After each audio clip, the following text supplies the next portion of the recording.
Welcome to The Wellness Code.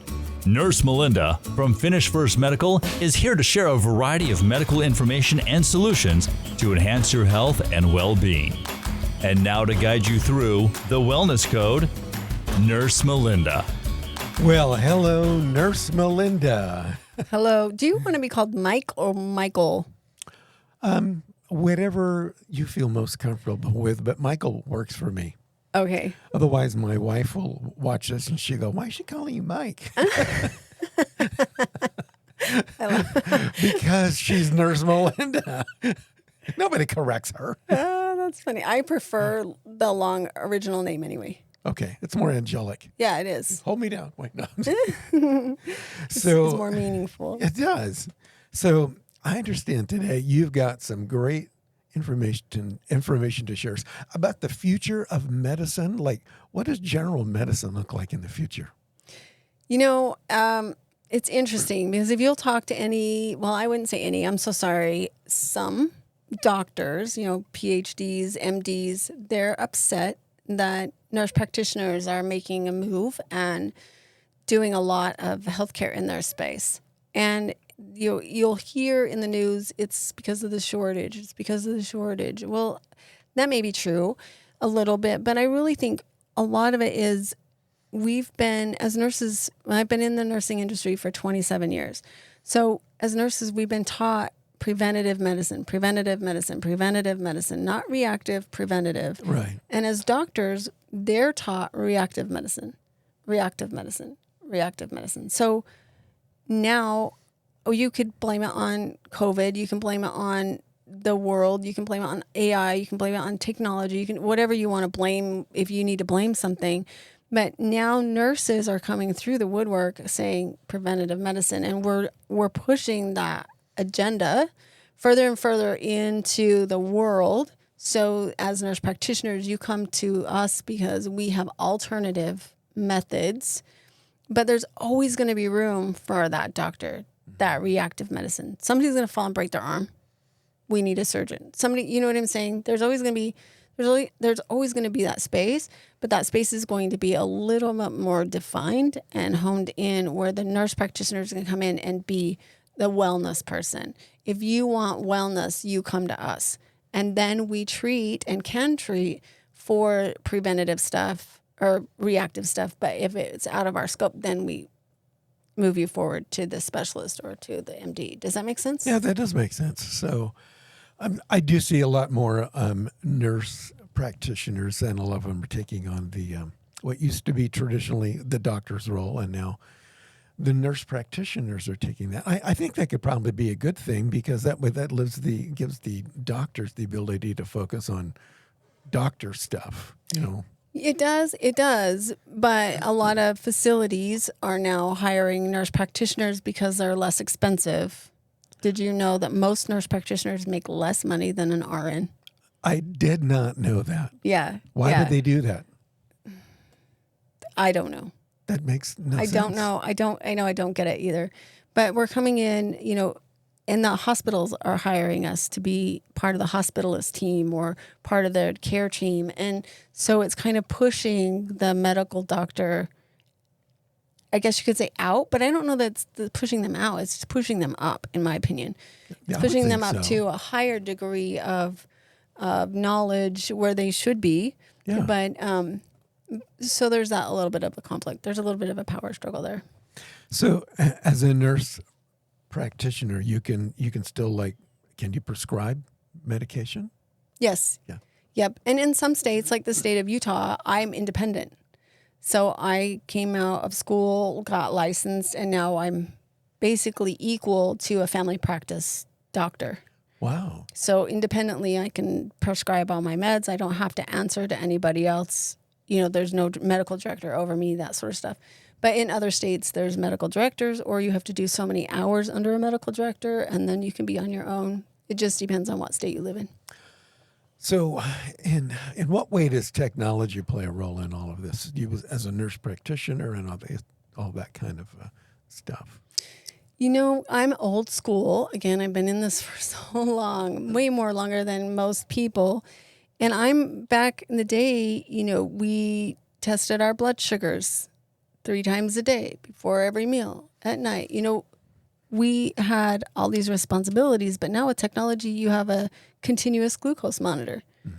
Or you have, with that, diabetics can look on their phone and see what their glucoses are right then and there. So we're having the ability with technology to know what our bodies are doing all the time, consistently as a biofeedback.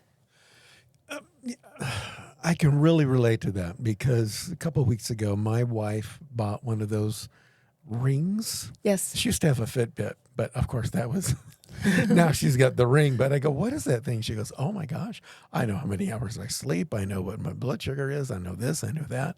I go, really? And I can see that's how technology is changing medicine and health and practices and things like that. She's not a doctor, but if she wants to know what her blood pressure is, she goes, beep, beep, beep. Oh, okay, there it is. Yes. It's amazing.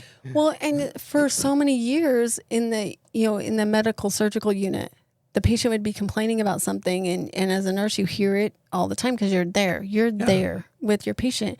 The minute the doctor walks in and the doctor says, is everything okay? Oh, I'm fine. It's like, no, you're not. No, you're not. You just told me you weren't, but you told the doctor you were fine. Or if you're having a heart attack and you have severe chest pain and then you go to the ER, and by the time you're in the ER, everything's fine, you're fine. And they're like, oh, it's just anxiety, because they don't have the ability to see it in the moment. Yeah.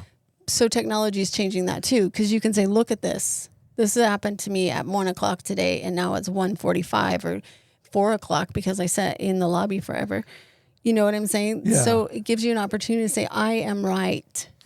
Something was wrong. I could see that. So in a situation like if the doctor comes in and the patient goes, no, I'm fine. Well, he could go, let me see your ring. Yes. Let's upload that into the computer. Well, it says here that, Yeah. So we have a better ability to treat you. And it's not really the patient's fault. They want to be fine in front of the doctor.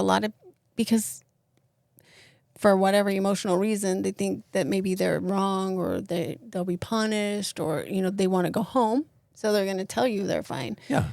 There are all different circumstances, but it gives us the ability, technology gives us the ability to see really what happens 24 hours a day. Yeah, especially as a guy, I'm always going to say I'm fine, because it's no big deal. I'll rub some dirt on it. I'll be fine.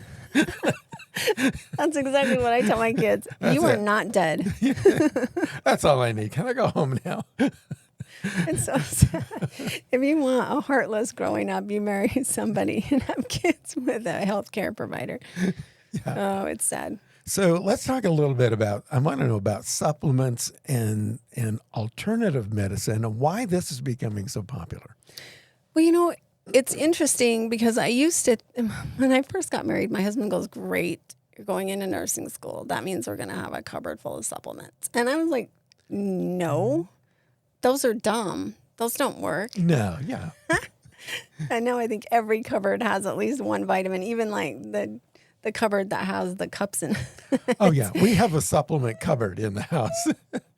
Because there's so many good things with supplements. But the problem with supplements is because they aren't regulated very well. If you go to Walmart or you go to a grocery store, you have to be very discerning in which supplement you're getting.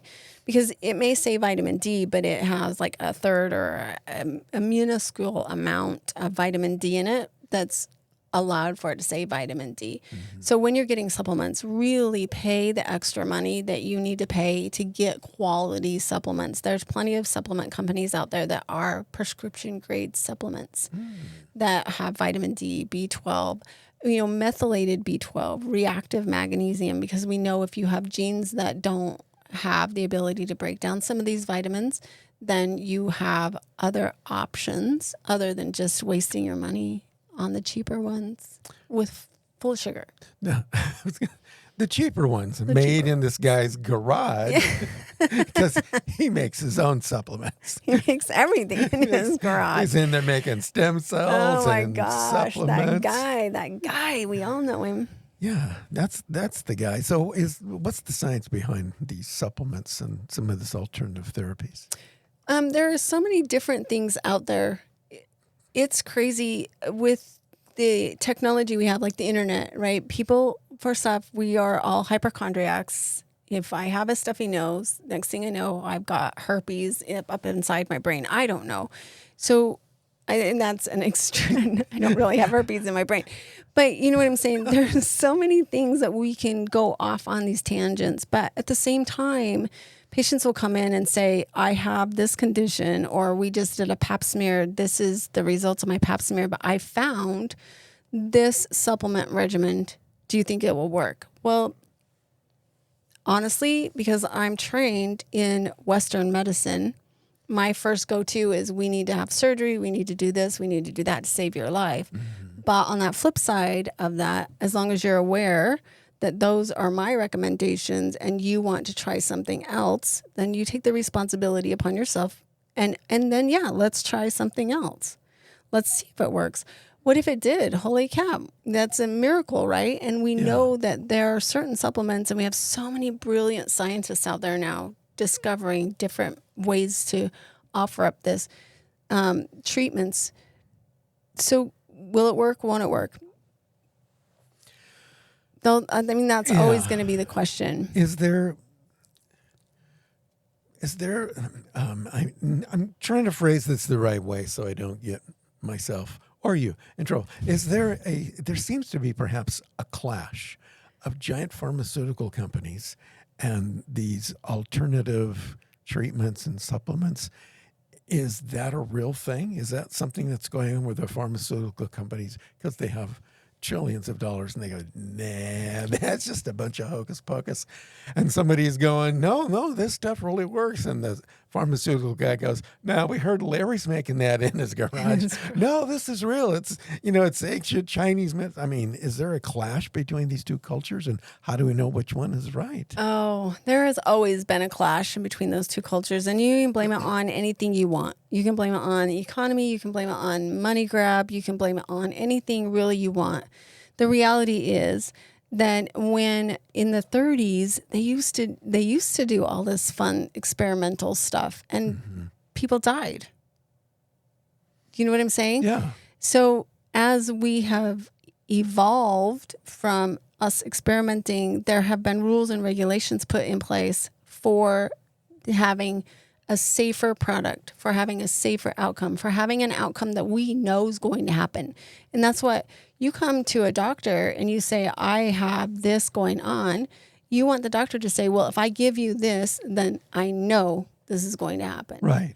Right. And that's where our world has evolved with pharmaceuticals and with the insurance industries and with all those industries that we want to blame for being like, for better or worse words, against us, right? But they're not against us. They were put in place by well-meaning people who were trying to make our bodies predictable, and we are not.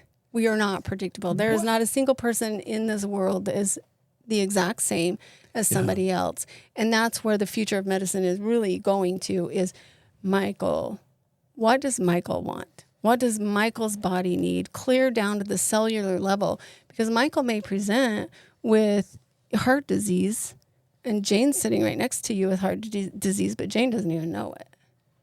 Do you know what I'm saying? I do, yeah. Yeah. So maybe I need stem cells and alfalfa root. And alfalfa root. You just never know. You never know. You never know. And it's sad that the clash is there, but at the same time, the clash allows us a little bit wider variety. It allows you as the consumer to say, you know what, I don't want to do surgery. Yeah. I would rather do this. But because I am a provider and I take insurance doesn't pay for that alternative method. So there's that, right? So do I get paid for treating you or do I not? And then how much do I get paid? Do I tell you, you got to come back every month so that I can charge you a medical visit so the insurance pays me? Or can I just say, you know what, for $100 for this visit, we'll do your supplements. And as long as you're aware, I don't know if they're going to work or not, right? And then you take the responsibility in your own hands. And that's where the clash really comes from. Wow. Do you think we're going to see more of a blending of the two cultures? Eventually, they're going to find a way to work together? I think you're going to find a lot more providers coming out who do not accept insurance, who for cash pay will treat you and will be more eager to look at the science on both sides. Because if they don't take insurance, then that gives them the freedom or the ability to do it your way with supplements or with your way with medications. But we don't have that middleman telling us what we can and cannot do because the insurance doesn't pay for it. But that again, from the consumer side, that may seem really super expensive, because if I have to go pay $125 for my doctor's visit, but then I want to, or they say this supplement actually works really, really well, that supplement is $75, but then this medication that works well with side effects is $10. You have to decide, and your insurance pays for it. You know what I'm saying? There's such a sticky situation, and it's not about it's not about the consumer versus the non-consumer. It's not about price wars. It's none of that. It's about really what we truly, truly want to do as providers is provide medical care and help you have a healthy life.